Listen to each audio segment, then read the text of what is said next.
everybody. Thank you for tuning in today. This is Henrik from Red Eyes Radio. Good to have you with us. Hope you're doing well today. You can follow us on redeyescreations.com and redeyesmembers.com. Mark Gray has a degree in chemistry, nutrition, and chiropractic. He's currently studying for a master's degree in traditional Chinese medicine. He has been looking at patterns and synchronicities in symbols, myth, and numbers for almost 20 years. Some of his favorite research was in the U.S. Capitol, which resulted in a book co-authored with investigative mythologist William Henry called Freedom's Gate, The Lost Symbols in the U.S. Capitol. On his website, cosmicdoorways.net, and on his Facebook page, he has collected a lot of his research for people to dive further into. We are going to talk about the missing Malaysian MH370 plane today. Well, we're going to go through a timeline, rather, that connects the symbols surrounding this event, being that of Neptune, the trident, the symbolism of horses, things that echoes in popular media, if you will, movies as well, and signals that lead us up to the disappearing plane. Mark uses gematria to draw numbers from words and names in order to find signs and clues about the events that occur in the major news media, but also events where a lot of people tune into, like opening ceremonies, concert, major sports events, etc., and also so-called terrorist events, or i.e. false flags as well. There is a lot of numbers, dates, events, names, and places that we're going to go through and connect during this show. So listen up and stay sharp, otherwise you might lose your place. Here we go. Welcome, Mark. Thank you for coming on with us. Nice to have you on, and nice to talk to you. Hope you're doing well today. I'm doing great. Thank you so much, Henrik.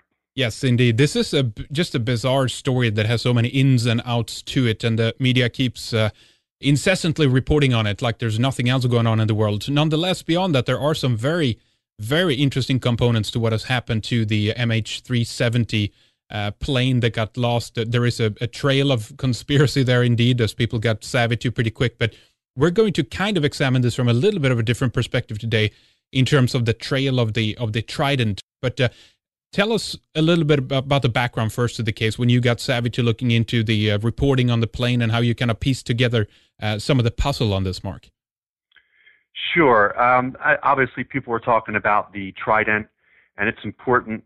For me, the trident goes back sometime back to the year 2011 when I was up in New York City, and I had saw that they had erected two twin tridents at the 9/11 memorial and what was eventually going to be the museum. And I thought, well, now there's a powerful symbol. I know I had seen Poseidon and Shiva with the trident, and many other gods for that matter. I mean, if we think about it, we got Pluto, Hades, Neptune, Poseidon, and even the Christian devil all carry this three-pronged fork.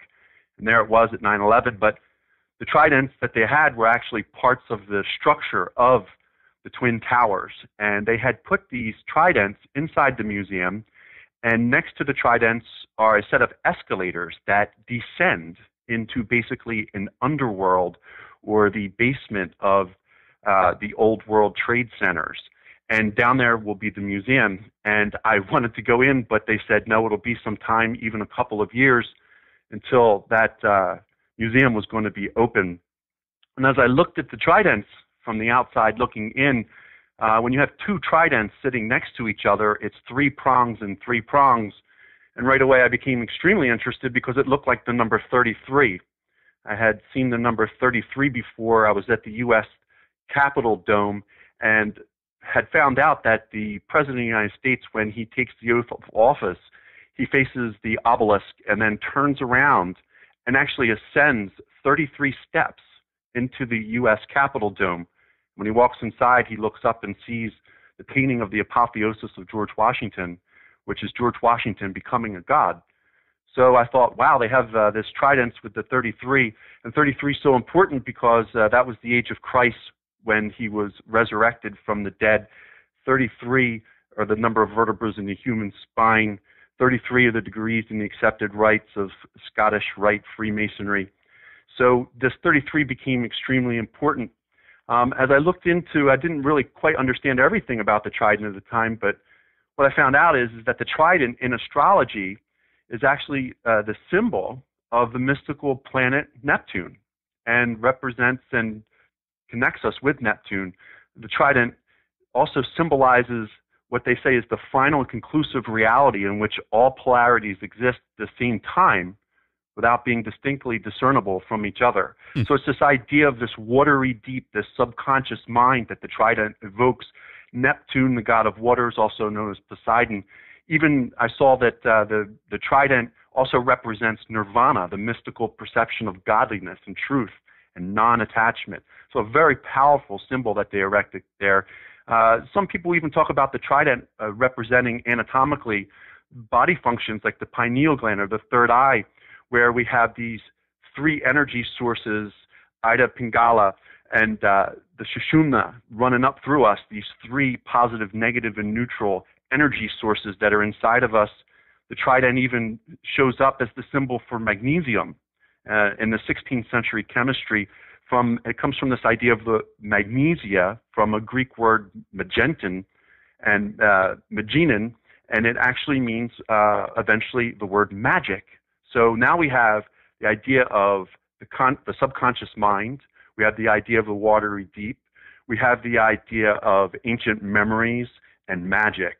So very powerful symbol that they chose to put there. The further I looked, I found very interesting that the tridents are surrounded in a lattice work at the 9/11 memorial, this metal and glass lattice work, so that when you descend down into the underworld, or the watery deep, as it were, when you look at the tridents, there's a set of glass panels crisscrossed with metal. It's a actual lattice work, and when you look through that, you will see the new One World Trade Center in the background. And it was interesting because when I dug into it, I found that the trident relates itself to the Hebrew letter Shin, and that the Hebrew priests or Kohen would actually hold their two hands up and, like the Mr. Spock from Star Trek, hold their hands out so they create two tridents. And they said that if they held their hands in such a way that they could see through the Holy of Holies and see the Lord. So I'm thinking, wow, as we descend down this escalator, we look through these 33 tridents, out through the lattice work, and we see the Holy of Holies, the One World Trade Center. Very bizarre. Very bizarre indeed. Yeah, Mr. Spock, that's interesting. The Vulcan, they based on that. I think there's quite a few videos of him speaking about that now, Leonard Nimoy, that basically everything he did there was like taken from the Jewish kind of traditions, if you will. So that's pretty interesting. Now, explain a little bit to us how this connects with the, I guess you're coming to that, Mark, nonetheless, but the plane itself. How is the trident related to the plane here? Well, the trident's related to the plane, as many people saw, because on the tail of the plane, the Malaysian airline symbol is actually two tridents. Some people talk about that. I even had mentioned that it looked like the numbers 33 again. So it's two tridents on the tail of the plane. But if we go back, we can look and see how this all shows up. Something interesting this year, the Chinese landed a moon rover. And I knew this year was going to be interesting because the moon rover, when they advertised it, they showed a picture of the planet Earth with the moon rover in front of it.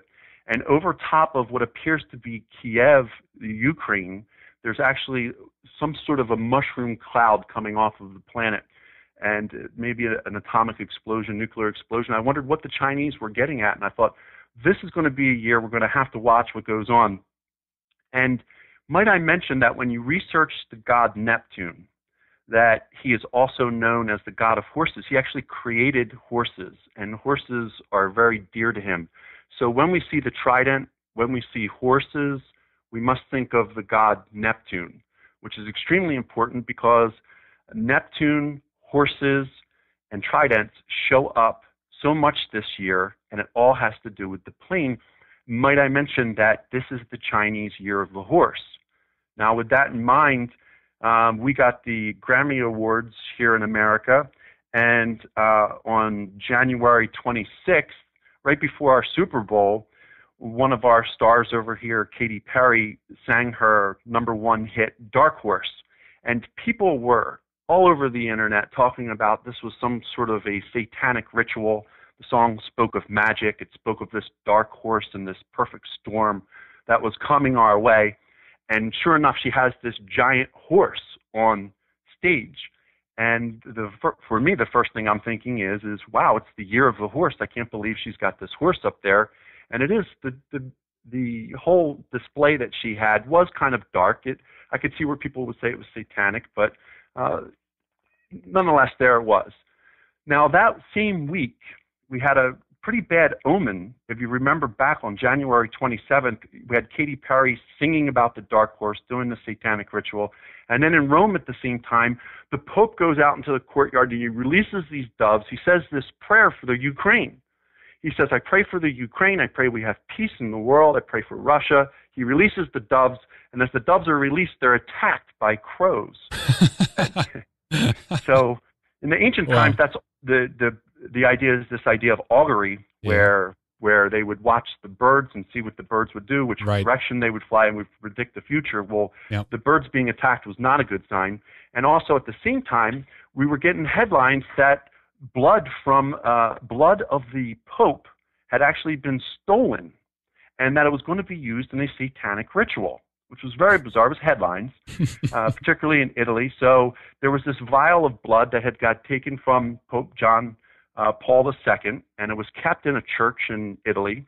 And criminals had broken into the church, stolen this vial, and it was headlines because we were approaching February 2nd, which is the holiday of Symbolic, and satanic rituals were about to occur. And I thought, well, that's really strange because February 2nd is very important to me, because I remember some years ago when they first put the Super Bowl on February 2nd, Janet Jackson's breast getting exposed by Justin Timberlake, and at the tip of her breast on her nipple was a silver sun. And so it was the Son of God suckling on her nipple on February 2nd, Symbolic, which is actually a pagan holiday going back about the lactation of ewes, and this idea that milk needed to be given to the son or the baby so that it could grow up and be strong. So with all of this going on with Katy Perry and so forth, I was very interested in what was going to happen at the Super Bowl this year. And in particular, because this year, February 2nd, was on the 33rd day of the year. And also at the Grammys, the 33 showed up because Queen Latifah married 33 gay and straight couples on TV. And also that week, a J.P. Morgan banker jumped to his death in London from the 33rd floor of a skyscraper. Headlines also, President Obama, who maybe is America's dark horse, I don't know, at his State of Union address, the headlines were that 33.3 million Americans tuned in. So here we are at the Super Bowl, and we had, of course, the Denver Broncos, who are the horses, playing against the Seattle Seahawks. And the thing that stuck into my mind was, we have the horses, who we just saw with Katy Perry, and we have the Seahawks, and I happened to think of Pegasus, the winged horse. Crossed my mind at the time.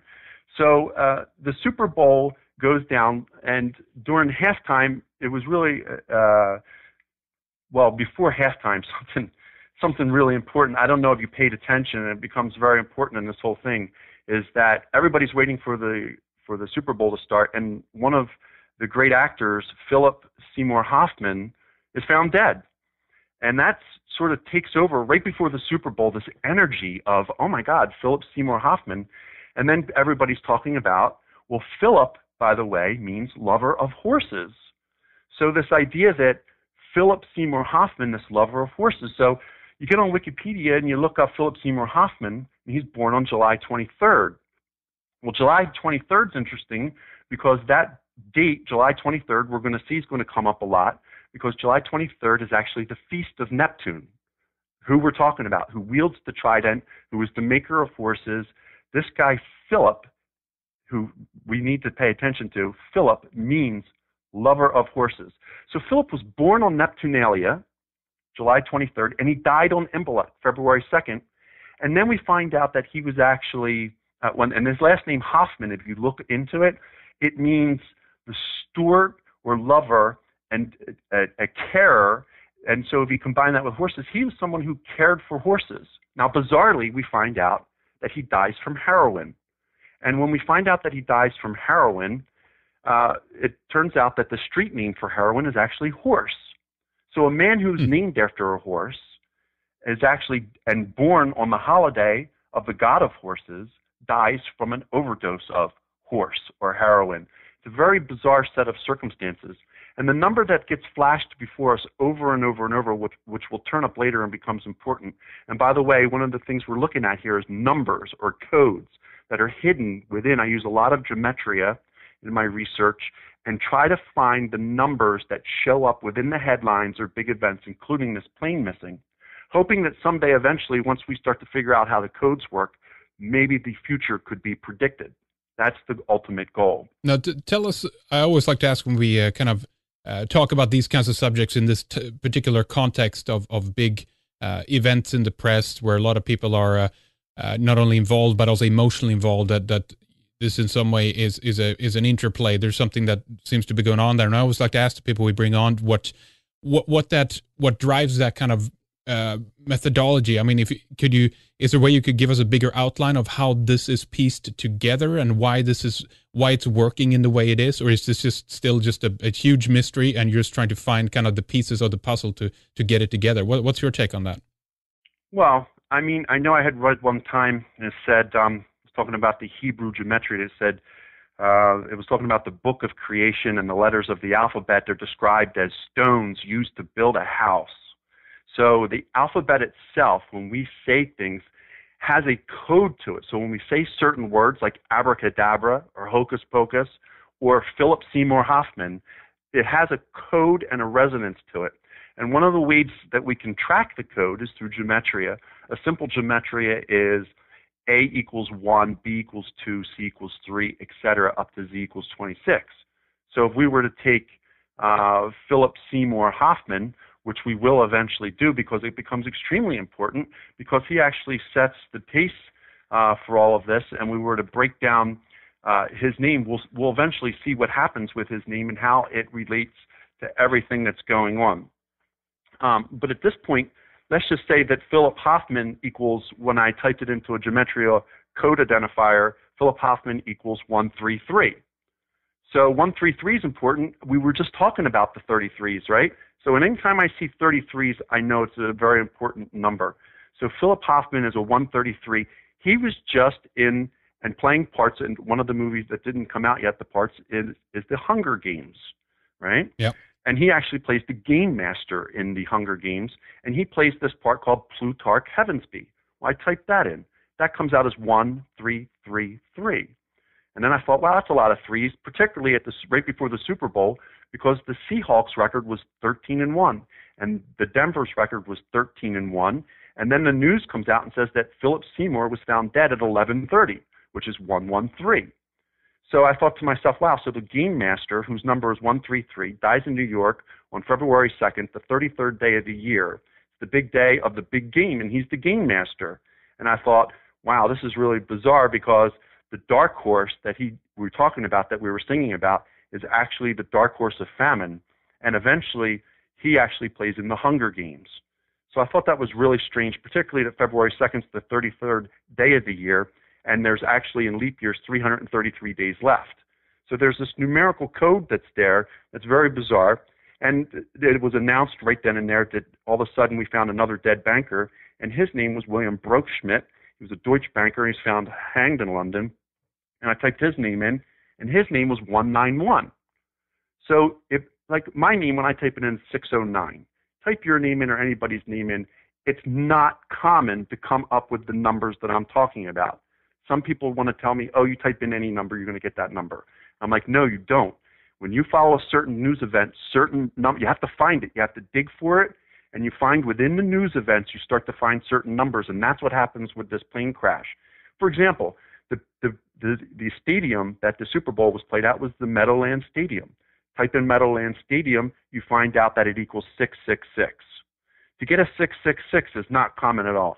But it happened in this case, especially with the Super Bowl. So I thought it was very bizarre. I was paying attention to that. We've got a man whose name is Philip who dies.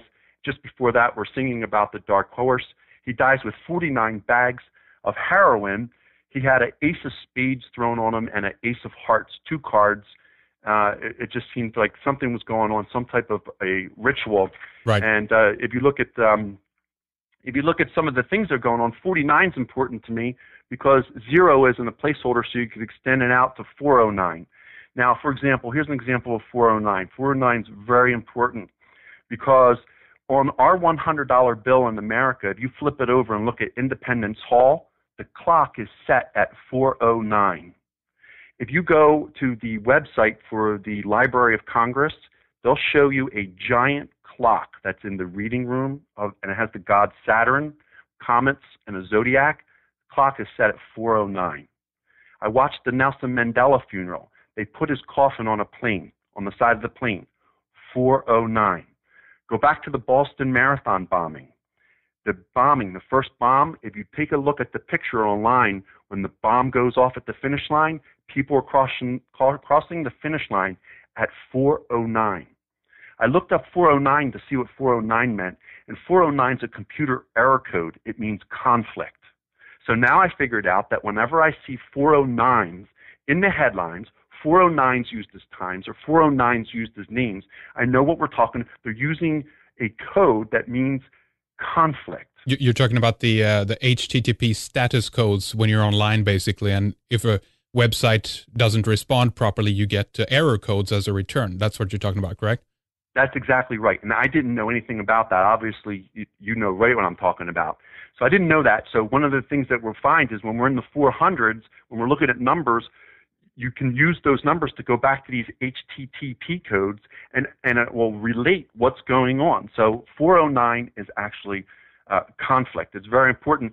And if you get rid of the 0, it's 49, and we'll find 409 and 49 show up. And in the headlines again, Philip Seymour Hoffman dies of heroin overdose, also known as horse.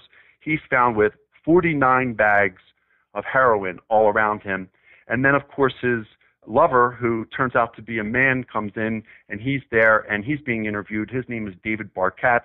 I type his name in, and it's a 119. Now, whenever I get 2 1s and a 9, or 9s and 1s, I call that the 911 code. So the 911 code will show up over and over in these major events. So the Super Bowl halftime show shows up, and Bruno Mars sings.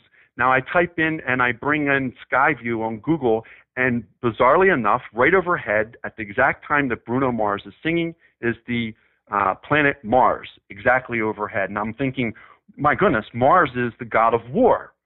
So what is going on here that Bruno Mars is down on the field singing, and up above, over Bruno Mars, is the planet Mars, and it's sitting in the constellation of the serpent, right at the time he's singing at the exact time.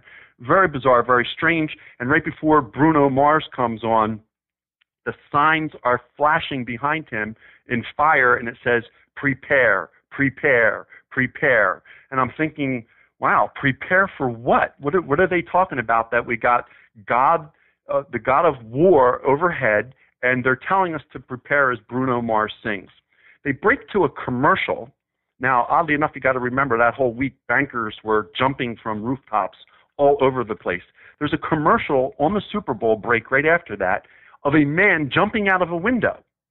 I don't remember. I took a picture of it. It's on my Facebook. Mm-hmm. And he jumps this recently from a 33rd floor office window off of the John Pierpont Morgan, or J.P. Morgan, out of a rooftop, and killed himself with many other, up to I think we're 12 or 13 bankers. If you type in John Pierpont Morgan, you get 1310. So these, if you notice, these numbers will keep showing up over and over right into the plane. The big thing was that set everybody off and started the whole trident symbolism was Maserati showed its first commercial in America. Apparently, they want to start opening towards a market outside of Europe.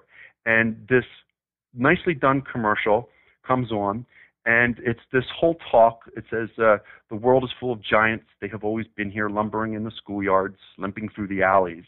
We had to learn how to deal with them, how to overcome them. We were small but fast. Remember? We were like a wind appearing out of nowhere. We knew that being clever was more important than being the biggest kid in the neighborhood. As long as we keep our heads down, as long as we work hard, trust, what we feel in our guts and in our hearts. And then here's the key. It says, then when we're ready, we wait until they get sleepy. Wait until they get so big they can barely move. Then we walk out of the shadows, quietly walk out of the dark, and strike. And then this symbol of the trident appears. And people made a big deal about that because they came back to the Bruno Mars and the red lights flashing, prepare, prepare, prepare. And everybody's looking for symbolism, and it's the idea of this trident, that there's going to be a strike, and that we need to prepare. So the question is prepare about what? So I started looking into the security at the Super Bowl, seeing who did it, and bizarrely enough, the Super Bowl had security handled by a group called the Neptune Intelligence Computer Engineering Service. And I'm thinking, what are the odds that the Neptune Intelligence Computer Engineering Incorporated would handle that? So here's this Maserati commercial, and it was for their car called the Ghibli. And I typed in Maserati Ghibli, and it comes up 133. The same number as Philip Hoffman, who died a few hours before. So Philip Hoffman's a 133. Maserati Ghibli's a 133. There's our 33. I say, we are on to something here. Something's going on. The Super Bowl ends. The final score between the two teams was 43-8. So I thought, what are the odds? I type in 43-8. Of course, 438, 43-8, 438 is the number Illuminati. So Illuminati, if you type it in gematria code, will give you 438, which is 43-8, the final score. How that works, I don't know. 438 also equals Hiram Abiff, the originator of Freemasonry. Now, the Super Bowl went away. I didn't know what to expect, what was going to go on.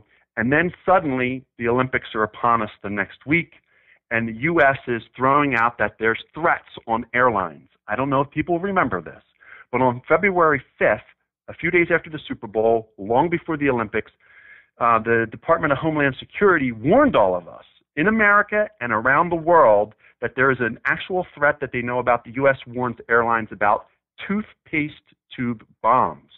Remember anything about that? Yeah, ridiculous.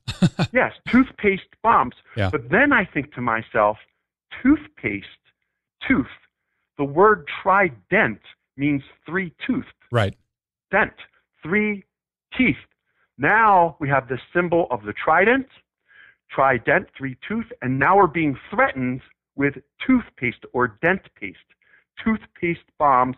So now we've got ourselves a link, and I think, what the heck's going to happen? In Sochi, which, by the way, I was questioning that all along, I'm sure everybody else was, why is Russia holding an event like that in a pretty dangerous area? So for kicks, I thought, well, I saw pictures of Vladimir Putin. I typed his name in, Putin, and he comes up. Putin is 409. There's our 409. And if you remember back about 409, why it was so important, 409 means computer conflict. It's a conflict. Yeah. It's 409s on the back of the $100 bill in America. Now, and let me just ask this quickly. There's obviously a number of gematria kind of calculators online, and there are, I think usually they spit out three different ones. One is the Jewish gematria, one is the English, and one is what's known as the simple. But you're picking the Jewish one. Is there a specific reason for that as well, Mark? No, I use all three. You do all three, okay. I use all three, and it doesn't matter to me which ones the numbers come up in. The numbers are numbers. They're different codes, but they're all pointing to the numbers. If they've been around as long as they have, there must be some sort of magic or importance or credibility to them. Yeah. So I just go with it. So, Putin in Jewish gematria, I won't say which gematria it is each time, but Putin is 409. And again, I stepped back and I'm like, wow, how does Putin end up being a 409? Because I'm thinking when powerful events happen, we expect powerful codes. Again, like I said, the Boston Marathon went off at 409. Here's a strange one with 409. If you type in the colors of the energy centers in the body, red, if you just spell out red, like red equals 27, orange equals 60, red, orange, yellow, green, blue, indigo, violet, the chakras, when you add them up, it equals 409. Now that I can't figure out, because what's the conflict there unless there's a polar opposite to every number, which in gematria, if you look at the number, there's a lot of negativity there, and if you look at the number, there's a lot of good there. So maybe there's good words that they're like good spells and bad spells. Somebody says abracadabra, somebody else says hocus pocus and undoes the spell. So I think that the numbers can be used for good or evil. And maybe it's not up to us to decide which one it is, but just point it out at this point.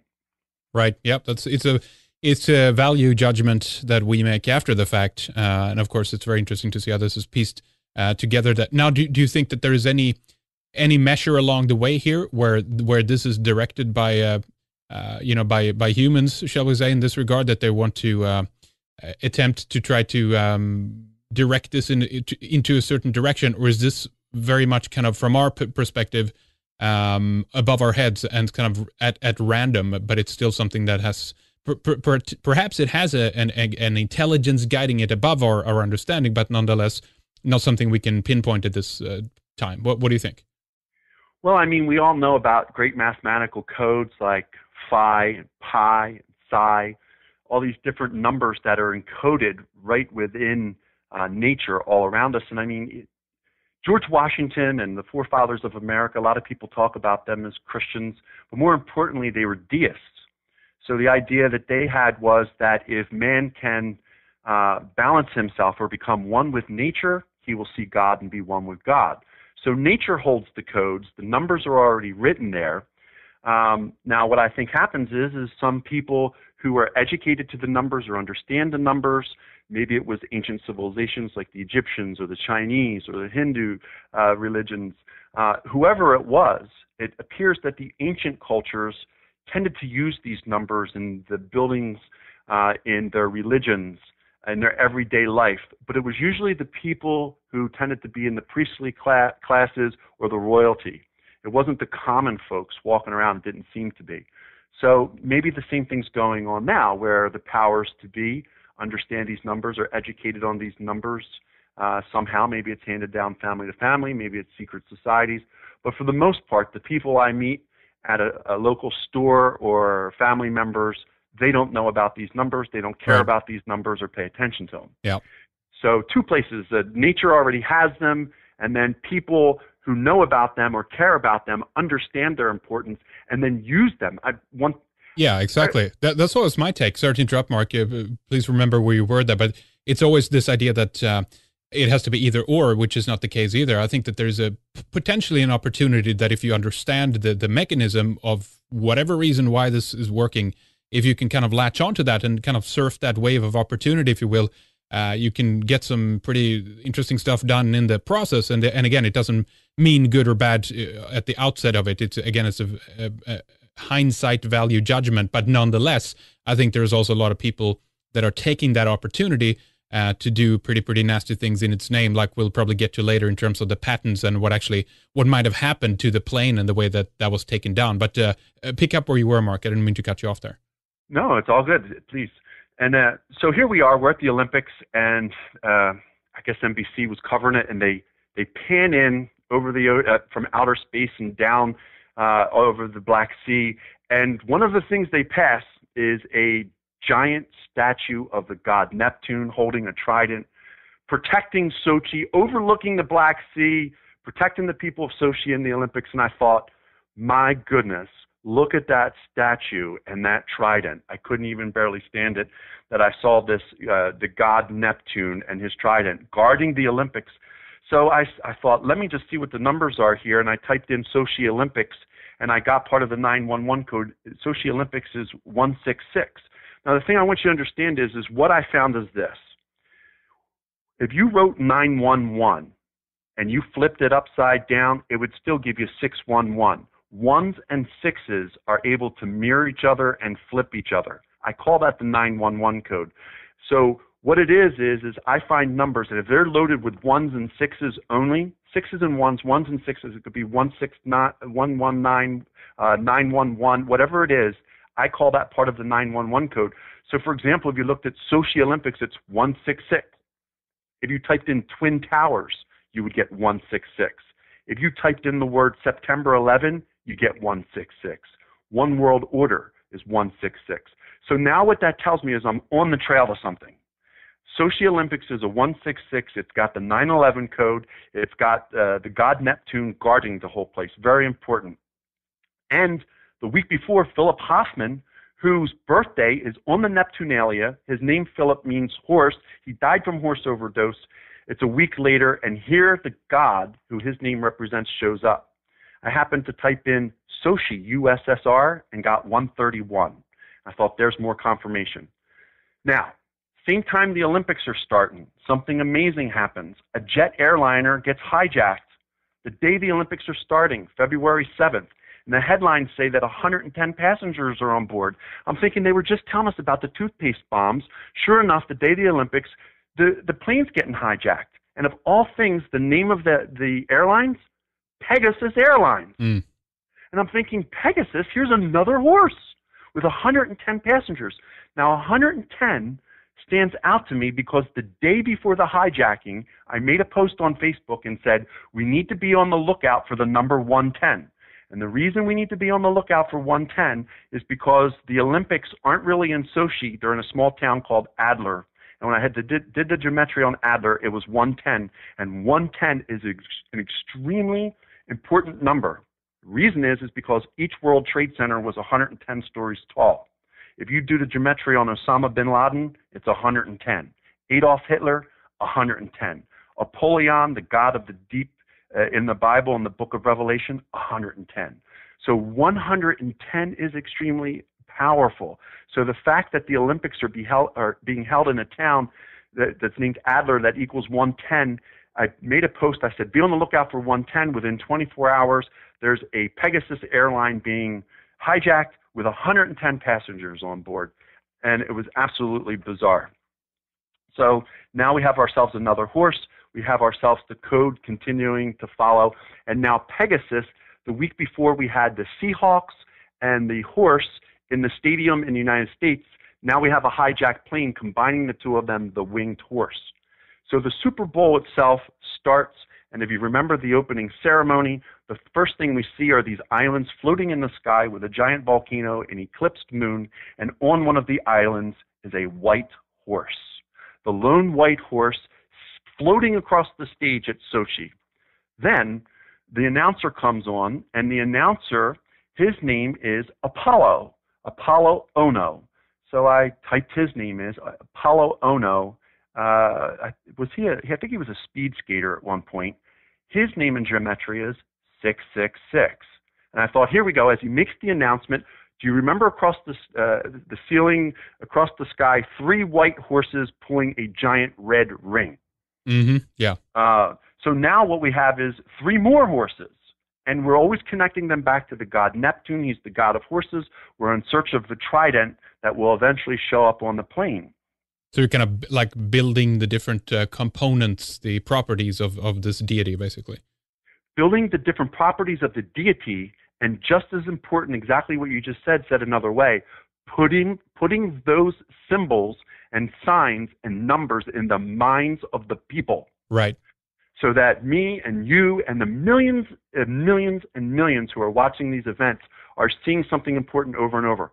Horses and tridents and the god Neptune or Poseidon over and over in our vision. How do you think that operates, or how do you think that works in favor as well? I've always thought about that. I think it's a pretty interesting one that you can potentially kind of build your scenario to a better extent, a better degree, if it is something that has been subconsciously been supplanted, if you will, in a lot of people's minds, so that they are, I don't know, kind of constantly enforcing this to a certain extent. I've always thought it as kind of building a reality, or like creating the picture that you want, but you do it with, and in that regard, that's why it's, so many people focus on it as a ritual, because it shows that it's about creating something, pulling something out of the void and creating it in the real world, creating something out of nothing kind of thing. What's your take on that? I agree. There's a saying that I read some years ago that's always in my mind. Thought is the seed of action, which will eventually create your reality. So as we all know now, with quantum physics, that everything we see around us is a result of our minds thinking it into existence. So we are actually a creator, just like we're children of God. And in the Bible, God said, let there be light, and there was light. God said something to happen, and it happened. So when we speak, we have authority. When we think something, we have authority, and it manifests before us.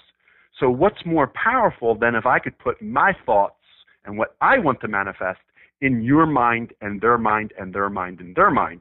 So all of a sudden, it's not your individual thoughts, but they're my thoughts. And because you are each individual creators, because I put my thoughts in your mind, you are now creating what I want. It's the whole idea of what they call the TV or television. We don't have our own vision like every great religion in the world tells us. We are now being told the vision. Tell a vision. Yep.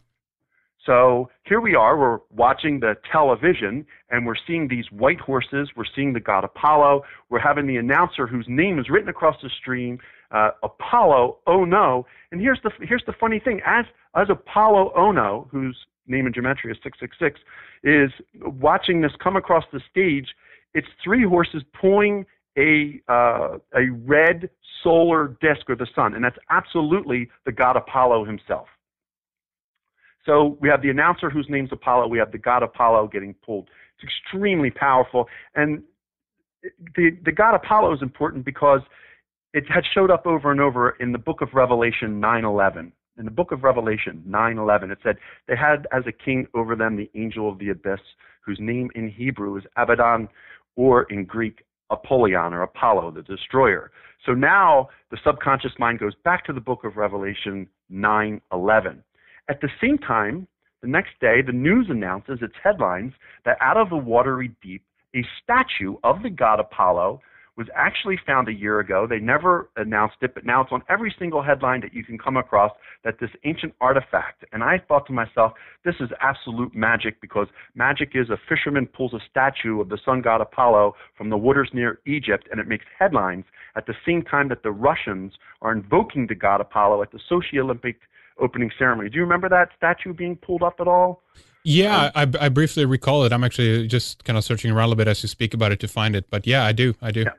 Yeah, so there it is. Now, the next thing that comes across the stage is a giant blue orb. It's a planet, and it's floating in a solar system. If you go back to the Sochi Olympics, the blue planet, or the watery planet, is the planet Neptune. Now they actually bring across the Sochi Olympic Stadium the planet Neptune, and the whole stadium turns into a solar system, and all of our minds and all of our hearts and all of our vision is turned towards this planet Neptune. At the same time, in Britain, they're getting ravaged with a storm with record waves 75 feet tall.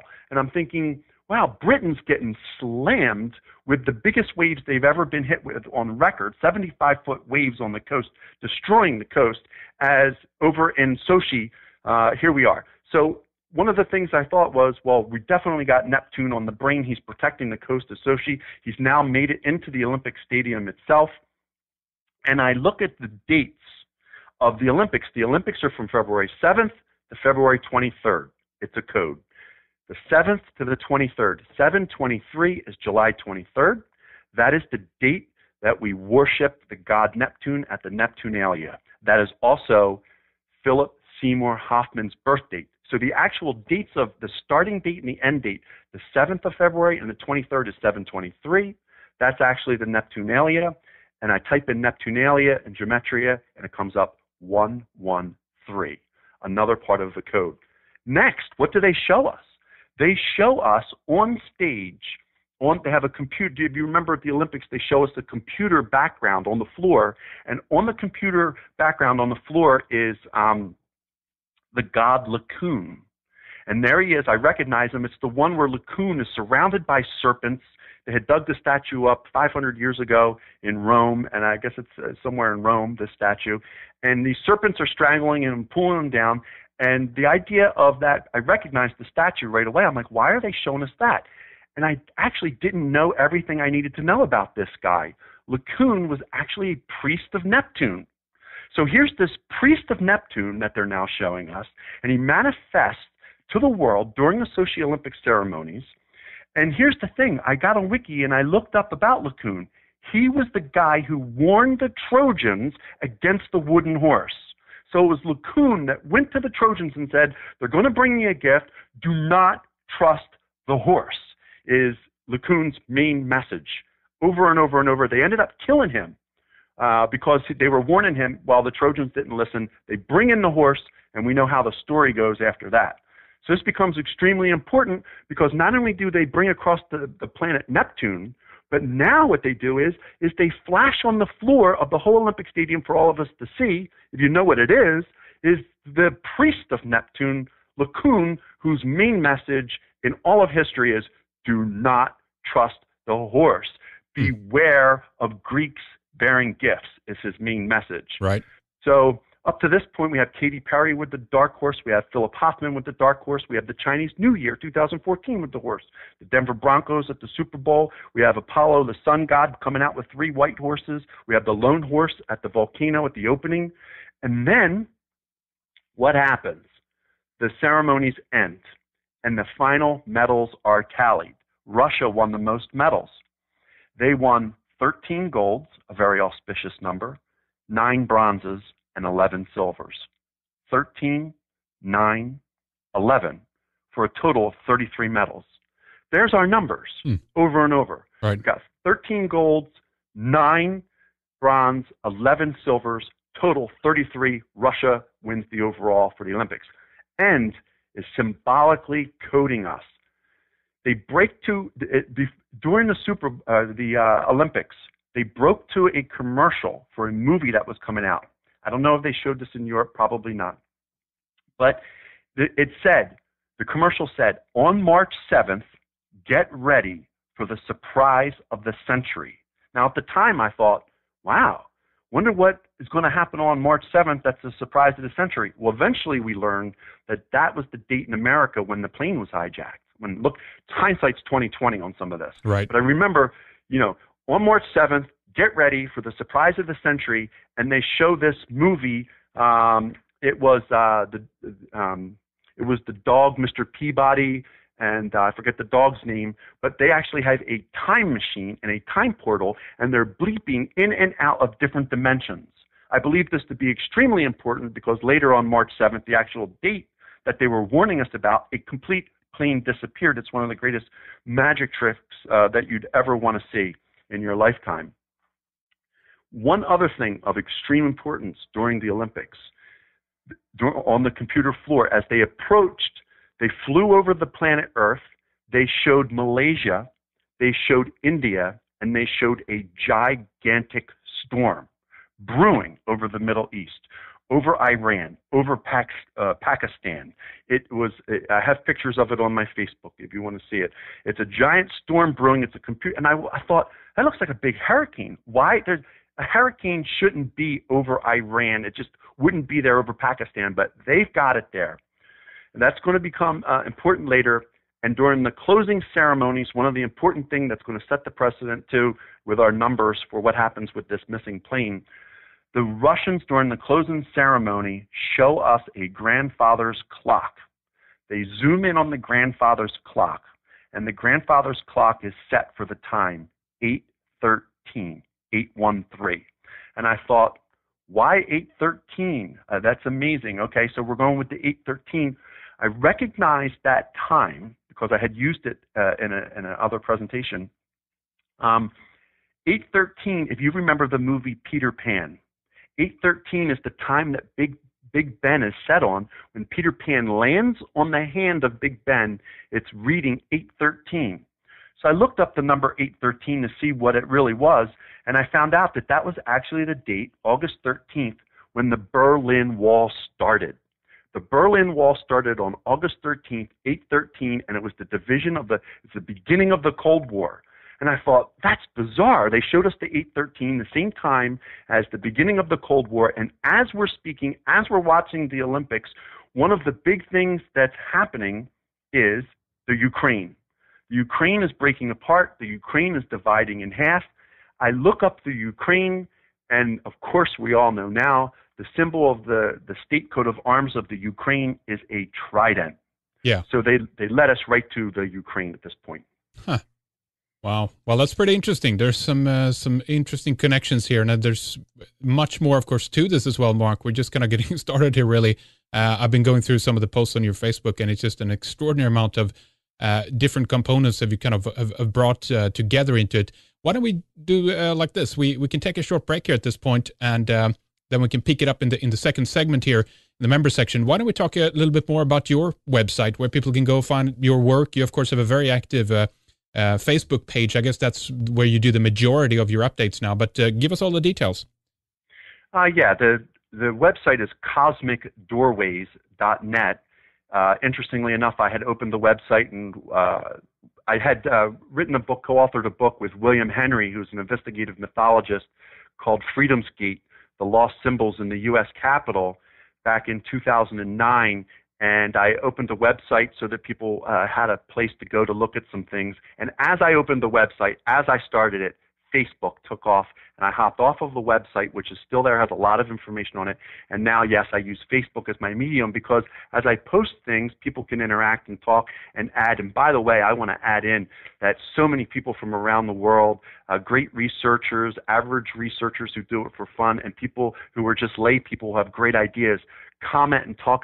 Facebook has been such a great place for all of us to interact, and a lot of my ideas and thoughts now are led or ideas and great information given to me by other people, not just myself. So I just want to say that. Definitely very good. And the Facebook page, you can of course just we'll have that linked up too, but you can just search for Mark Gray with an A there, or just mark.gray.129 to find the URL for that. But we'll have that up as well. And check out the book as well, William Henry's book. We'll have that linked up there, who's co-authored, of course, with Mark Gray as well.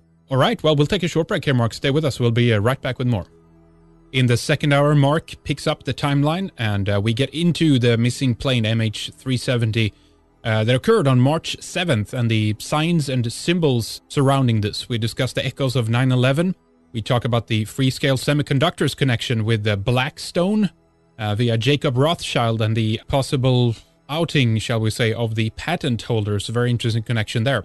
Mark talks about all the events and bombings taking place on July 2nd in the last, 100, 200 years, suggesting that the signature of a false flag or controlled instigated event surrounds this particular date.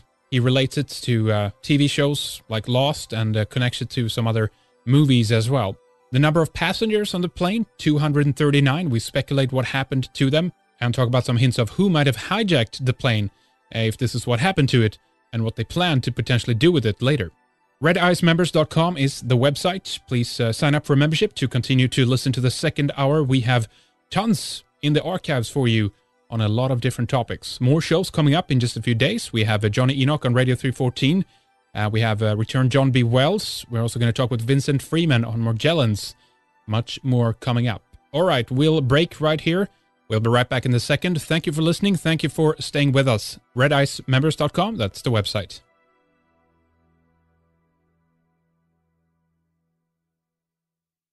Might lose your place. Here we go. Welcome, Mark. Thank you for coming on with us. Nice to have you on, and nice to talk to you. Hope you're doing well today. I'm doing great. Thank you so much, Henrik. Yes, indeed. This is just a bizarre story that has so many ins and outs to it, and the media keeps incessantly reporting on it like there's nothing else going on in the world. Nonetheless, beyond that, there are some very, very interesting components to what has happened to the MH370 plane that got lost. There is a trail of conspiracy there indeed, as people got savvy to pretty quick. But we're going to kind of examine this from a little bit of a different perspective today in terms of the trail of the Trident. But tell us a little bit about the background first to the case, when you got savvy to looking into the reporting on the plane and how you kind of pieced together some of the puzzle on this, Mark. Sure. Obviously, people were talking about the Trident and its importance. For me, the Trident goes back sometime back to the year 2011 when I was up in New York City, and I had saw that on his website, cosmicdoorways.net, and on his Facebook page, he has collected a lot of his research for people to dive further into. We are going to talk about the missing Malaysian MH370 plane today. Well, we're going to go through a timeline, rather, that connects the symbols surrounding this event, being that of Neptune, the Trident, the symbolism of horses, things that echoes in popular media, if you will, movies as well, and signals that lead us up to the disappearing plane. Mark uses gematria to draw numbers from words and names in order to find signs and clues about the events that occur in the major news media, but also events where a lot of people tune into, like opening ceremonies, concert, major sports events, etc., and also so-called terrorist events, or i.e. false flags, as well. There is a lot of numbers, dates, events, names, and places that we're going to go through and connect during this show. So listen up and stay sharp, otherwise you might...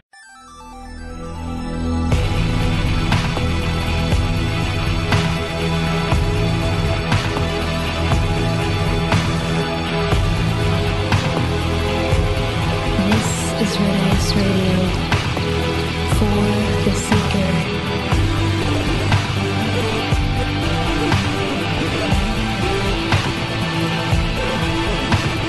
Hi everybody, thank you for tuning in today. This is Henrik from Red Ice Radio. Good to have you with us. Hope you're doing well today. You can follow us on redicecreations.com and redicemembers.com.